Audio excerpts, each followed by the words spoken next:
เว้ยมานี่มีอันเดียวเบิ่งเก็บกองก่อนแกยังระมัดระวัง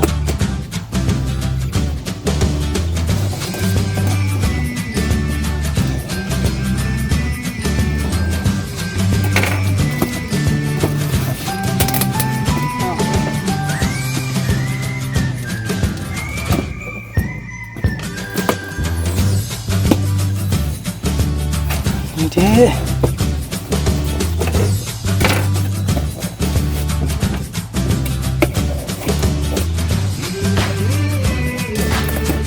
หันใส่ของมีคมนะจะมีกระเพาะแผ่นรองเมาส์ใหม่ใหญ่กว่าเดิมติดเบืองท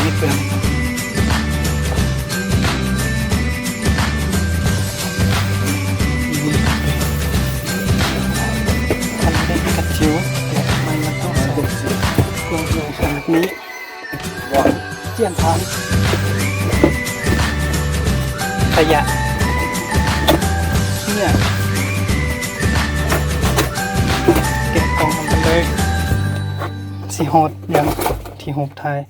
ว่าไว้บอก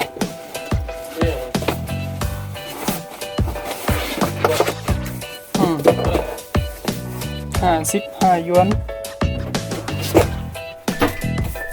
น่าจะประมาณนั้นจึบออกจากกล่องมาแล้ว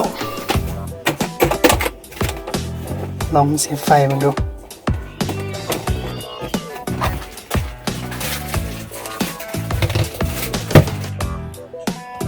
นี่คือคีย์บอร์ดที่เฮาเพิ่งซื้อมาและนี่ก็คือแผ่นรองเมาส์ที่โคตรจะกว้างและก็ดูมันจะเรืองแสงด้วยนะถ้าฉันไม่หลอกคือมันสวยๆ very beautiful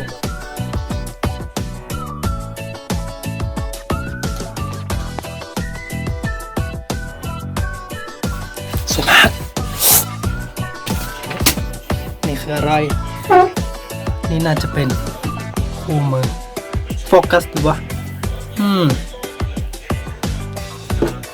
ลองมาเสียบกันเลย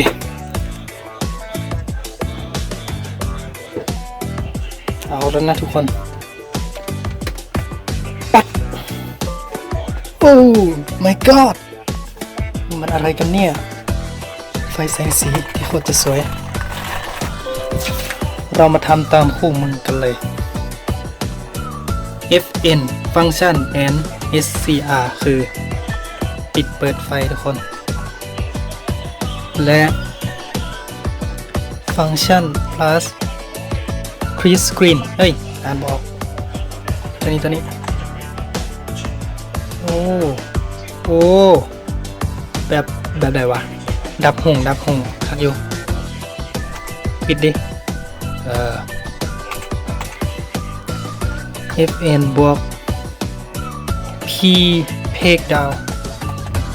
ปรับระดับแสงได้3ระดับเนาะ1 2ห้อง very good และต่อไป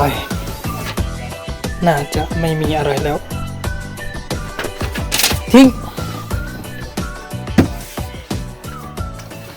คุณดูแผ่นรองเมาส์นี่สิเขาชอบเลยจะพามาเทสฟรีไฟกัน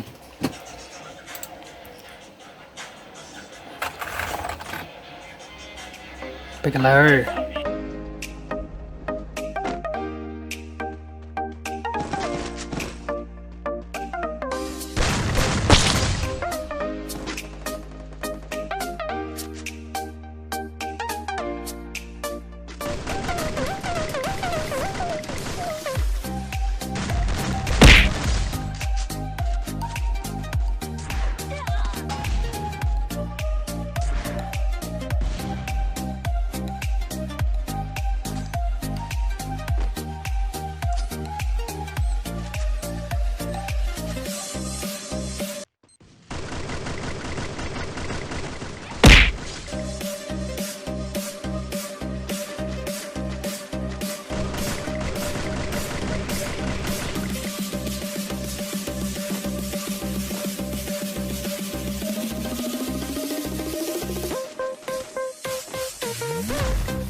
โบราณเฮ็ดบ่ได้เด้นี่